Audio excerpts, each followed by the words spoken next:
17 डिसेंबर रोजी Anjangaon Surji police station येथे दुचाकी चोरीची तक्रार दाखल झाली होती.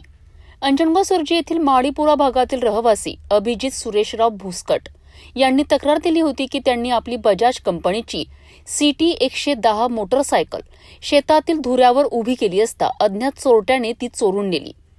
या गुन्ह्याची गंभीर दखल घेत अमरावती ग्रामीण पोलीस अधीक्षक विशाल आनंद यांनी जिल्ह्यातील मोटरसायकल चोरीचे गुन्हे उघड करण्याचे आदेश स्थानिक गुन्हे शाखेला दिले.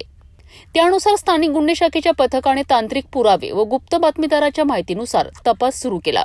या दरम्यान आरोपी अर्जुन इंगडे राहणार खोडगाव हा चोरीची दुचाकी घेऊन अंजनगाव रोड परिसरात उभा असल्याची खात्रीशीर माहिती मिळाली. पोलिसांनी तात्काळ छापा टाकत आरोपीस ताब्यात घेतले. त्याच्याकडून एकूण 3 मोटरसायकल जप्त करण्यात आल्या असून त्यांची एकूण किंमत सुमारे 1,20,000 रुपये इतकी आहे. जप्त दुचाकींमध्ये Bajaj CT 110, Hero splendor plus आणि TVS स्पोर्ट्स या मोटरसायकलचा समावेश आहे. या तपासादरम्यान आरोपीने पथरोड येथील आणखी एक दुचाकी चोरीची कबुली दिली असून त्यामुळे एकूण 3 गुन्हे उघडकीस आले आहेत.